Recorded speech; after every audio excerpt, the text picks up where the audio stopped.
Organisasi apapun yang dibentuk untuk memberantas korupsi tidak akan pernah mampu.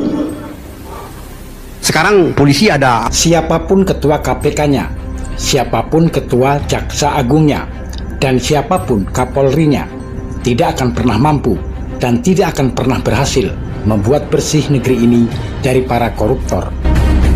Pemberantasan korupsi hanya akan berhasil jika KPK didukung oleh dua sosok ini. Siapa dua sosok yang dimaksud? Inilah penjelasan logis dari mantan Ketua KPK periode 2003-2007 sekaligus mantan anggota DPR RI fraksi TNI Polri, Dr. Andes Taufikur Rahman Ruki. Organisasi apapun yang dibentuk untuk memberantas korupsi tidak akan pernah mampu. Sekarang polisi ada bidang korupsi, nggak bakal mampu, nggak bakal mampu. Korupsi itu bukan cuma persoalan audit.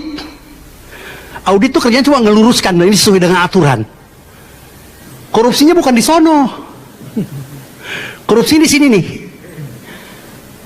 Korupsinya itu adanya di under table money. Ada di side streaming. Ada di kickback tuh kalau istilah main bola tuh. Ada side streaming, ada tendangan pisang. Tidak akan pernah berhasil. KPK sekarang pimpinan baru nggak bakal berhasil, tidak bakal berhasil. Ini mantan ketua KPK yang ngomong. Saya bertanggung jawab. KPK yang sekarang pun yang baru dipilih kemarin, Dewas namanya, tidak akan pernah berhasil. Ayo, siapa mau melanjutkan pertanyaan ini? Bertanya kepada saya, mengapa mantan ketua KPK mengatakan bahwa pemberantasan korupsi tidak akan pernah berhasil, walaupun ketua KPK-nya udah ganti. Saya samperin yang berani ini. Anda dari mana? Ya? PPA. Anu ya, bekas BPPN ya? Aset. BPKP, Pak. Oh, BPKP. Dulunya, Pak. Anak buahnya anu apa? Ya, Pak. Kenapa? Tadi kan udah jelas, Pak, tidak akan berhasil. Kenapa baru sekarang Bapak ngomong begitu? Ya. Kenapa tidak pas menjabat Bapak mendeklar bahwa KPK tidak akan bisa memberantas korupsi? Itu aja, Pak. Pada waktu itu pun saya masih bingung. Kok nggak berhasil ya gitu? Jujur aja, bingung saya. Berapa menteri, berapa jenderal, berapa gubernur saya tangkap, nggak berhasil. Nggak berhasil. Silakan aja jilid pertama. Anda tahu sejarahnya KPK itu. 3 bulan pertama kami rapat di restoran demi restoran, pindah. Bayarnya gantian. Tuh, 3 bulan pertama. 3 bulan pertama setelah dilantiknya kapan? 29 Desember. Anda bayangkan 29 Desember. Kantornya udah tutup. Jakarta udah sepi. Tiba-tiba telepon berdering dari Setnek. Pak, siap-siap pelantikan. Terus siapa yang jadi menteri kehakiman yang kemudian jadi gubernur Jawa Tengah? Aduh, ampun deh. Mas Taufik, siap pelantikan. Pak, ini 29 Desember nih besok. Iya katanya. 29 Desember jam 4 sore kami dilantik di istana. Jakartanya udah sepi, orang mau pada libur semua. Setelah itu ditanya, setelah dilantik ini apa? Di mana kantornya? Nggak ada.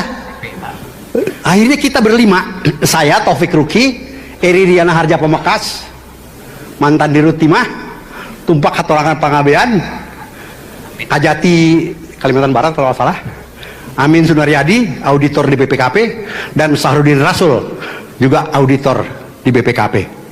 Rapat itu pindah-pindah. Kumpul di sana, ayo. Hampir 3 bulan. Sampai akhirnya kami dapat pinjaman gedung di Seknek, bekas Kementerian Kelautan.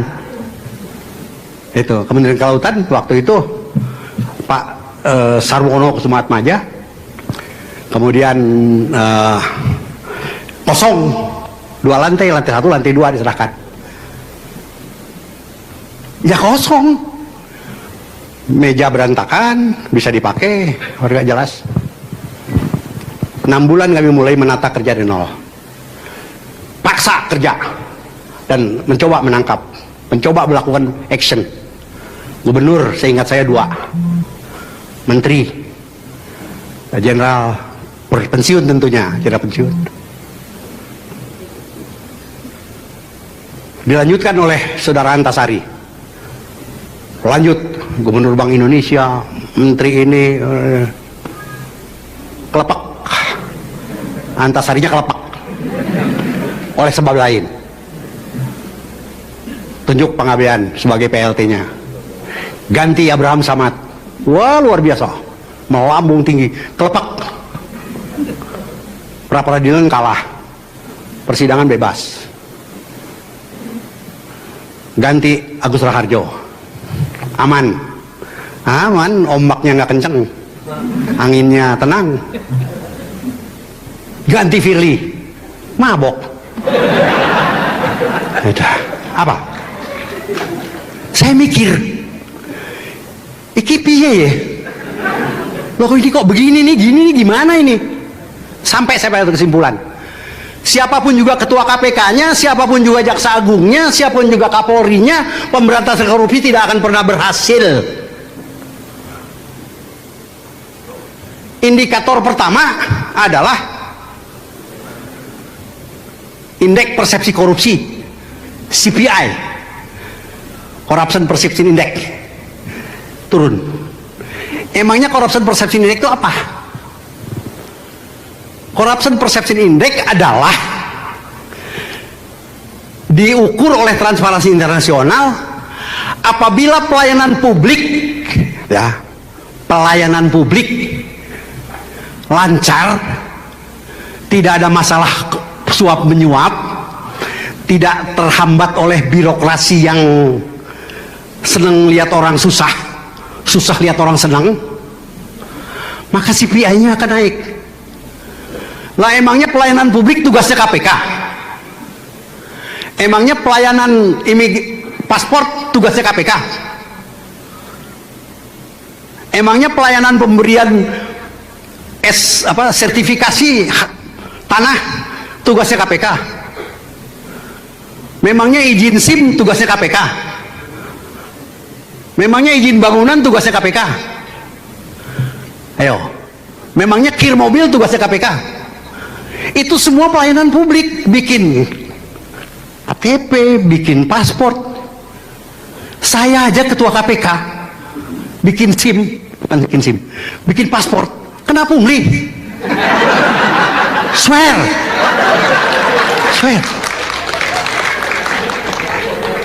Paspor saya kan biru. Paspor apa?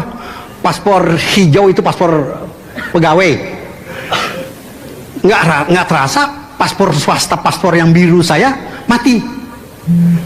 Jadi saya datanglah ke satu kantor imigrasi. Saya bilang, berapa lama ini mas? Pak, kalau bapak mau selesai hari ini tarifnya 250.000. Tapi kalau bapak mau selesai sesuai dengan aturan antrian, ya kira-kira 150.000 cukup berapa? Bener, dialami sama Taufik Ruki, masih eksis jadi ketua KPK. Lah apa ketua KPK mesti ngeberesin urusan pelayanan SIM? Itu kan public services. Itu kan tugas dan kewajiban kementerian dan departemen. Saya penasaran. Begitu pulang ke kantor, saya panggil saudara Junino Yahya, Dr. Junino Yahya, dosen sekarang bekas Dirut Peruri, bekas orang Telkom juga ya Pak Sugianto ya, Junino ya, Indosat. Saya bilang, Nin, coba kamu teliti pelayanan publik di sektor ini. Anda tahu, kita pasang kamera, kita pasang rekaman di semua tempat itu, dan kita dapat bagaimana master kir di tempat kir itu setiap minggu dia sudah punya amplop ransel duitnya. Di Samsat ya begitu, di imigrasi ya begitu, di BPN ya begitu. Satu saat ada rapat, tempatnya di kantor Menteri PUPR sekarang. PUPR apa? Reformasi birokrasi di Jalan Senopati, ya. Tuh. Saya dihadirkan. Sri Mulyani waktu itu Menko Perekonomian mengatakan kita akan mendengarkan laporan dari para Inspektur Jenderal kalau nggak salah tentang pelayanan publik di kantornya masing-masing. Begitu selesai, saya bilang, interupsi Bu. Saya kan mantan anggota DPR, langsung aja interupsi Bu. Bagaimana kalau tolong diberikan kesempatan dulu kepada saya untuk memaparkan hasil penyelidikan kami. Oh ya silahkan Pak Taufik. Nggak berani Bu Sri Mulyani sama saya. Kalau enggak gua kutik-kutik loh. Disiapkan, diizinkan saya. Saya paparkan itu hasil kamera hidden di kamera saya tuh. Ini kejadiannya di kantor Anu tanggal sekian, orang bagi-bagi duit. Nah, ini kejadiannya di kantor imigrasi, gini. Ini kejadiannya gini. Ini semua kejadiannya bulan yang lalu. Itu temuannya. Apa sih Mulyani bilang? Kalau begitu kita tidak perlu laporan lagi. Hasil dari Pak Taufik ini sudah bukti nyata bahwa Anda belum melakukan reformasi, belum melakukan perbaikan-perbaikan. Karena itu pantas kalau CPI kita masih 29. Jadi udah, pakai ini sebagai pandangan, perbaiki. Selesailah rapat itu dalam waktu 1 jam. Kalau enggak sampai sore itu. Masalahnya, apakah pelayanan publik itu menjadi tugas KPK?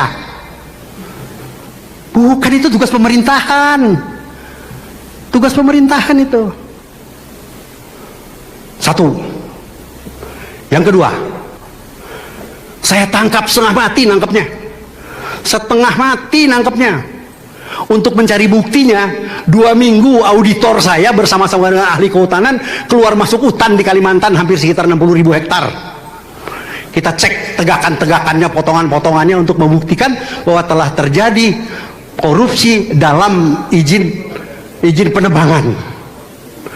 Karena ternyata yang dilaporkannya sekian kubik, ternyata yang dipotongnya sekian ratus kubik. Saksi sejarah ahlinya. Ya, Ahlinya. saksi sejarahnya. Makasih ya. Apa yang terjadi? Hukumannya 1,5 tahun. Capeknya belum hilang, orangnya udah bebas.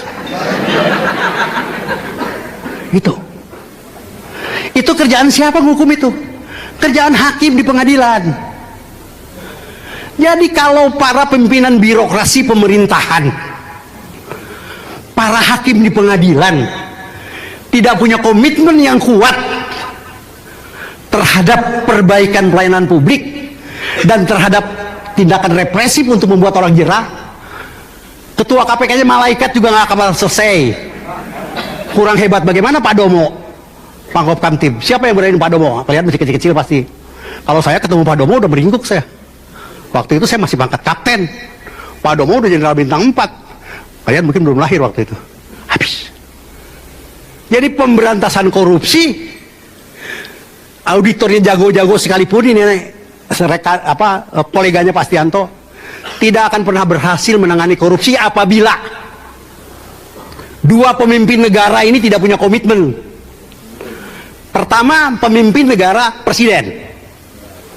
Silakan catat. Saya akan pimpin sendiri pemberantasan korupsi. 7 menterinya ditangkap. Saya akan perbaiki pelayanan publik. Sampai sekarang pungli masih jalan. Di KPK pun masih ada pungli sekarang. Siapa yang udah pernah ditahan di sana? Oh nggak ada ya. Anda pengen punya telepon mesti bayar itu.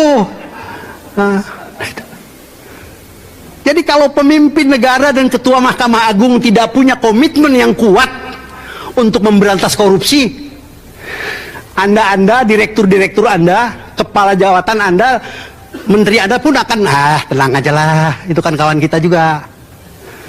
Jadi pemberantasan korupsi ini baru bisa berhasil apabila ada strong and sustainable commitment dari dua pemimpin di negara ini. Yang pertama Bapak Presiden, kita berharap dengan presiden yang sekarang ini, semoga kita doakan. Yang kedua Ketua Mahkamah Agung. Ketua Mahkamah Agung nggak usah nangani korupsi. Cuma kan, apabila tersangka korupsi, tersangka narkotik segala macam terbukti secara sah dan meyakinkan, hukumannya maksimal. Hukuman maksimalnya mati kok. Bukan Cina aja hukum mati, di Indonesia juga hukum mati. Kan? Kalau Ketua Mahkamah Agung bilang, gimana Pak kalau kotaknya cuma 4 bulan? Oh, udahlah jadiin hakim tanpa palu aja. Ini malah enggak. Dari mejanya hakim, dari lemarinya hakim ditahan, dapat ditangkap duit 1 triliun. Saya seumur hidup belum pernah lihat tuh duit 1 triliun. Tapi kalau lihat emas di gudangnya BI pernah saya. Pernah lihat juga ngitung-ngitung di situ. Bingung saya itu emas asli apa enggak tahu saya. Nah kalau presidennya cuma pada waktu kampanye saja mengatakan saya akan pimpin sendiri pemberantasan korupsi, saya akan pimpin sendiri. Nyatanya berapa menteri yang ditangkap? Cuma ketua umum, bullshit.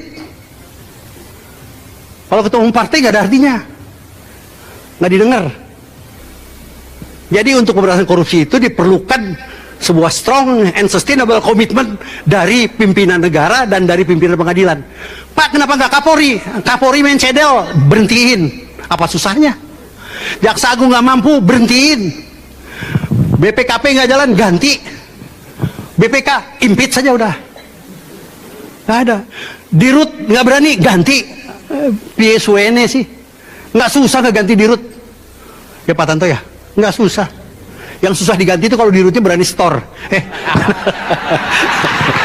Oke, jadi peranan audit internal benar untuk membuat sesuai dengan tataran dan aturan sistem. Bu, sistem itu menunjukkan disiplin. Sistem itu juga disiplin itu kepatuhan dan ketaatan. Kepada apa? Pertama kepada mekanisme. Kalau kita mau pakai baju seperti sekarang ini, yang saya pakai pertama celana dalam, baru kaos dalam, baru celana luar, baru baju, baru saya pakai kaos kaki, baru pakai sepatu. Betul apa betul? Sekarang kalau saya pakai celana luar dulu, baru pakai celana dalam, nama saya Superman. Nah itu, nggak mungkin saya pakai kaos kaki, pakai sepatu dulu, baru pakai kaos kaki. Aturannya ada. Salah satu dari pegawai KPK yang mulai kerja dari nol sekarang memegang jabatan sebagai Kepala BPKP, Saudara Muhammad Yusuf Ateh. Salah satu dari Kepala PPATK dulu, Saudara Ki Agus Badarudin, itu adalah mantan dari KPK. Kepala BKKBN dari KPK. Ketika itu kami berlima punya kebijakan. Orang yang kerja di KPK itu dari manapun asalnya, jangan lebih dari 4 tahun. Setelah itu kita minta kepada negara untuk mengembalikan mereka ke institusi asal atau ke pekerjaan baru. Supaya mereka bisa menularkan pola-pola kerja yang bagus di KPK tadi. Itu misalnya Saudara Waluyo, Deputi Pencegahan, menjadi Direktur Umum Pertamina. Pak Panggabean menjadi Komisaris Utama di PT Pos, kemudian ke Pelindo. Pak Eri, kita tahu kemana karirnya. Junino Yahya sempat jadi Direktur Peruri. Kita harapkan bahwa mereka-mereka itu menjadi kader. Ada yang jadi Kapolda, sekarang ada Kapolda, ada yang jadi Inspektur Jenderal. Harapannya mereka-mereka yang pernah bekerja di KPK itu kemudian menjadi kader-kader yang bisa membawa virus-virus kebaikan. Rupanya virus di luar lebih galak. Boro-boro membawa virus kebaikan, malah dia juga ikut terkontaminasi. Makanya jangan heran kalau mantan-mantan pegawai di KPK juga banyak yang terlibat. Mereka cuma manusia. Kenapa manusia aja itu? Orang selalu mengatakan, carilah pimpinan KPK yang sudah selesai dengan dirinya sendiri. Pada hari ini saya mengatakan bohong. Anda belum selesai dengan diri Anda, karena Anda masih hidup. Orang yang sudah selesai dengan dirinya itu adalah orang yang sudah mati. Maaf ya, maaf ya. Jangan jealous, karena dia cantik. Maaf ya. Diperlukan pimpinan negara ini dari berbagai institusi apapun yang berani berkata enough is enough. Gak ada yang udah selesai dengan diri sendiri, itu gak ada. Gak ada. Tapi orang yang berani mengatakan enough is enough. Karena apa? Karena kekuasaan itu, kekuasaan, kewenangan itu luar biasa, candu, enak. Yang bilang bahwa kekuasaan tuh nggak enak, munafik loh. Taufik waktu jadi ketua KPK enak. Wah, di hormat begitu datang orang semua minggir. Oh, Taufik, foto, selfie segala macam. Sekarang gue udah gak jadi ketua KPK, gue jadi peternak ayam gue. Begitu datang ayamnya minggir semua. Nah itu. Nah itu. Orang yang berani mengatakan enough is enough. Gangguannya banyak. Banyak gangguannya. Banyak. Kekuasaan itu luar biasa. Ketika saya jadi Kapolwil, untuk satu kasus yang kecil, saya dikasih cek 25 juta. Tahun 96, harga mobil baru 48 juta. Saya dikasih cek 25 juta. Enggak. Kurang banyak, Pak. Terserah aja lu mikir. Bener dinaikin jadi 2 kali, 2 cek, 25 juta, 50 juta. Saya bilang, lu nurunin harga gua. Kolonel Kapolwil. Akhirnya dikasih cek yang sudah ditandatangani kosong. Isi sendiri, Mas. Wah, hebat. Hebat. Saya bilang enggak. Buktikan kepada dunia bahwa ini satu-satunya polisi yang masukin dia ke penjara. Ini satu-satunya polisi yang berhasil memasukkan dia ke penjara. Anda tahu berapa lama di penjara? 20 hari potong masa tahanan. Aduh. Hari Sabtu waktu itu belum libur. Hari Sabtu jam 10 saya serahkan itu tersangka ke kejaksaan. Hari Sabtu jam 10. Biasanya perlu waktu seminggu 2 minggu menyatakan bahwa berkas perkara lengkap. Jam 12 sudah datang bahwa berkas perkara dinyatakan lengkap dan agar dilanjutkan dengan penyerahan tahap kedua. Artinya berkas perkara lengkap, barang bukti kita kasihkan, tersangka kita kasihkan. Nah, hari Minggu saya dapat informasi, Pak, sidang hari Senin. Masuk Sabtu, hari Minggu libur, Senin sidang. Mulai saya curiga nih keluar nih. Saya datengin. Yang penting buat saya, Mas, dihukum. Berapa lama hukumannya terserah Anda. Kepada siapa saya ngomong tahulah itu. Saya bilang, saya sampai tunjuk begini. Yang penting buat saya, Mas, dihukum. Jangan sampai bebas. Berapa hukumannya terserah Anda. Tenang, Mas Taufik, saya atur. Alhamdulillah. Hari Senin di sidang itu diputus, tok. Dinyatakan bersalah, dihukum dengan tahanan 20 hari, potong masa tahanan. Habislah. Hari itu juga dia pulang. Ini the real story. Saya nolak cek kosong. Mau saya isi 100 juta pun satu mobil baru saya isi. Orang-orangnya semuanya masih hidup. Sampai orangnya mengatakan, setelah keluar dari penjara dia bilang, Mas Taufik, satu-satunya polisi yang berhasil memasukkan saya ke penjara cuma Anda. Sepanjang tahun 2025, KPK telah melakukan 9 kali operasi tangkap tangan atau OTT. Jumlah tersebut melampaui jumlah operasi tangkap tangan atau OTT di tahun 2024 lalu. Tentu hal itu layak untuk diapresiasi. Namun demikian, berulangnya operasi tangkap tangan atau OTT telah menunjukkan dua sisi yang bertolak belakang. Di satu sisi, KPK masih terus bekerja sesuai tugasnya sebagai benteng terakhir dari pemberantasan korupsi. Namun di sisi lain, masih ada indikasi bahwa belum ada efek jera yang berarti bagi para pelaku korupsi di negeri ini. Peningkatan jumlah operasi tangkap tangan atau OTT tentu tidak berarti merupakan peningkatan kinerja KPK secara keseluruhan. Oleh karena itu, KPK tidak hanya butuh berbenah diri, tapi juga butuh dukungan dari para penegak hukum dan pemangku kebijakan di negeri ini. Akankah di tahun 2026 ini akan muncul kebijakan-kebijakan yang mampu membuat efek jera bagi para maling di negeri ini? Akankah Presiden dan Ketua Mahkamah Agung punya komitmen yang kuat dalam memberikan dukungan penuh kepada KPK? Ataukah hanya sekedar omon-omon saja? Kita tunggu realitanya. Suara Rakyat, dari rakyat untuk para penegak hukum, politisi, dan pemangku kebijakan tertinggi di negeri ini.